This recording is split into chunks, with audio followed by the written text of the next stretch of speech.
আসসালামু আলাইকুম ওয়া রাহমাতুল্লাহ।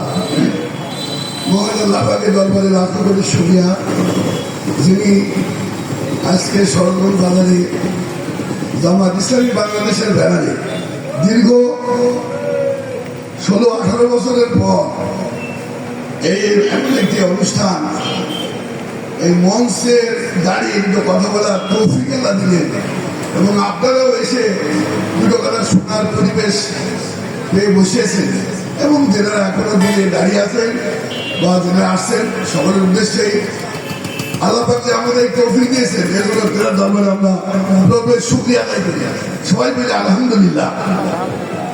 তিনি যেন এই পরিবেশটা আবৃত্ত তিনি আমাদের রাখেন, এই পরিবেশটা যেন কিয়ামত পর্যন্ত রাখেন এবং আগামীতে যেন কোরআনের রাজ প্রতিষ্ঠার মাধ্যমে বাংলাদেশে কোরআনী হুকুমত প্রতিষ্ঠা হয়েছে এই দৃশ্যটা দেখে আমরা বলতে পারি আল্লাহ পাক এই তৌফিক যেন আমাদের দান করেন। যাই হোক, আজকের এই দিনটি আল্লামা দেলোয়ার হোসেন সাঈদী শহীদ দিবস এবং কয়েকদিন আগে জুলাই মাস থেকে যে সংগ্রাম ছাত্র সমাজ জনতা যে করেছে তাতে অনেক ছাত্র শহীদ হয়েছে, অনেক জনতা শহীদ হয়েছে। সকলের আত্মার মাগফিরাতের উদ্দেশ্যে আজকের এই দোয়ার অনুষ্ঠান ও প্রীতি সমাবেশ। যাই হোক, সবার কাছে আকুল আবেদন, আল্লামা দেলোয়ার হোসেন সাঈদী তিনি আন্তর্জাতিক খ্যাতি সম্পন্ন একজন ব্যক্তিত্ব ইসলামের, তিনার কোরআনে আলোকিত হয়েছে অনেক মানুষ, অনেক অমুসলিম তার সংস্পর্শে এসে ইসলাম কবুল করেছে, তার সংস্পর্শে এসে অনেক লোহা শুনো হয়ে গেছে। অতএব তিনার মতো লোক দুনিয়া থেকে চলে গিয়ে ইসলামের জন্য আমরা মনে করি আমরা অনেকেই ক্ষতিগ্রস্ত হয়েছি।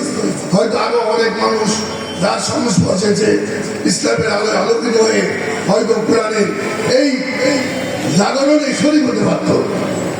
যাই হোক, তিনার যে প্রেরণা ছিল কোরআনী জিন্দেগি, সেই কোরআনী জিন্দেগি যদি আমরা সকলে অনুসরণ করতে পারি, সকলেই যদি সেই পথ থেকে বেছে নিতে পারি এবং কোরআনী জীবন প্রতিষ্ঠার জন্য আমাদের সংগ্রাম অব্যাহত থাকে, তবেই তিনার এই ওয়াজ মাহফিল বা তিনার দাওয়াত হবে আমাদের জন্য, তিনার জন্য আমাদের সফলতা হয়ে আনবে।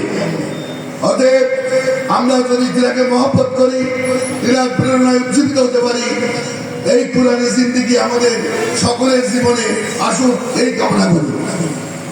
এবং এই সঙ্গে আরো একটি কথা বলতে চাই, সেটা হচ্ছে যারা আমাদের বিপরীত মানা ইসলামের বিপরীত চিন্তা ভাবনা যারা করেন, তিনাদেরকে আমি উদাত্ত আহ্বান জানাবো। তিনারা নামাজ পড়েন, 5 ওয়াক্ত নামাজ পড়েন, হজ করেন, কিন্তু পুরানি জীবন জিন্দেগি চালু হোক এটা চায় না। আল্লাহ রসুলের স্পষ্ট ঘোষণা, সে যদি নামাজও পড়ে, সে যদি হজও করে, যদি তার জীবন জিন্দেগিতে পুরানি শাসন ব্যবস্থা চালু হোক এই কামনা না থাকে, তার মৌত হবে মুনাফিকের মৌত। এই মুনাফিকের মৌত আমরা করতে চাই না। আপনি নামাজ পড়েন, আপনি হজ করেন, আপনি ইসলামী আন্দোলন করেন, জামাত ইসলামী যদি আপনার পছন্দ না হয়, আপনি যে কোনো ইসলামী আন্দোলনে শরীক হয়ে পুরানি শাসন ব্যবস্থা চালু হওয়ার পক্ষে আপনার মত পাবেন, তবে আপনি নাজাত পাবেন, আমি নাজাত পাবো।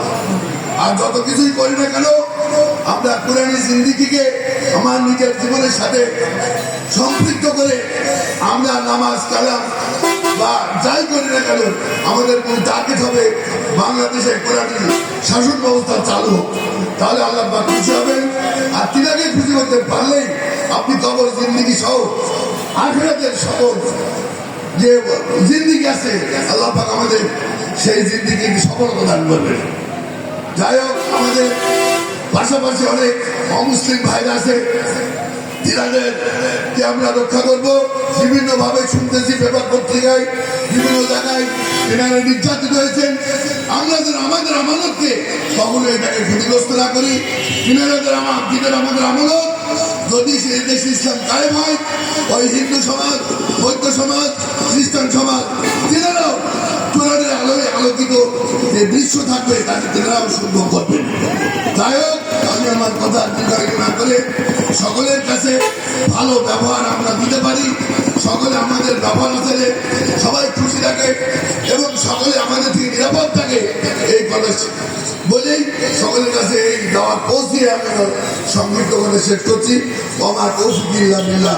আসসালামু আলাইকুম ওয়া রাহমাতুল্লাহ। আলহামদুলিল্লাহ।